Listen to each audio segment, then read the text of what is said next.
sido 24 semanas en las que nuestros Cool Hunters han recorrido las calles de Valencia en busca de los looks más atrevidos.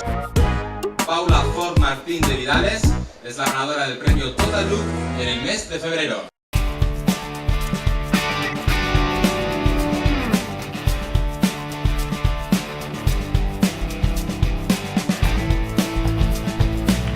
Jordi García Muñoz, el ganador del premio Estilismo en el mes de febrero. Jordi.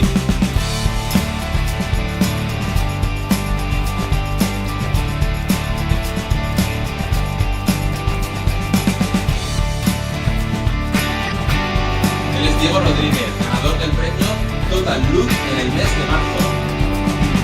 Cristian Rodríguez Serrano, adelante Cristian.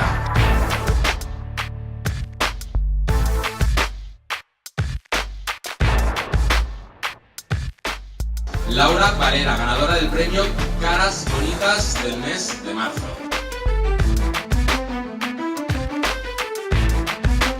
José Rajadei Planes, ganador del premio Total Look del mes de abril. José.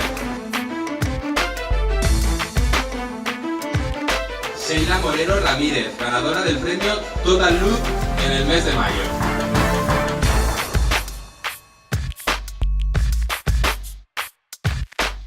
Ana Silvestre Macías, ganadora del premio Estilismo del mes de mayo. Paula González Domínguez, ganadora del premio Total Look del mes de junio.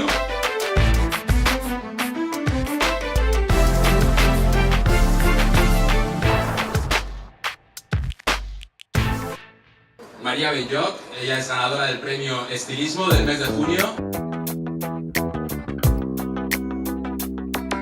Esther Patricia Rivas, ella fue ganadora del premio Total Look en el mes de julio. Laura Blasco Ortiz,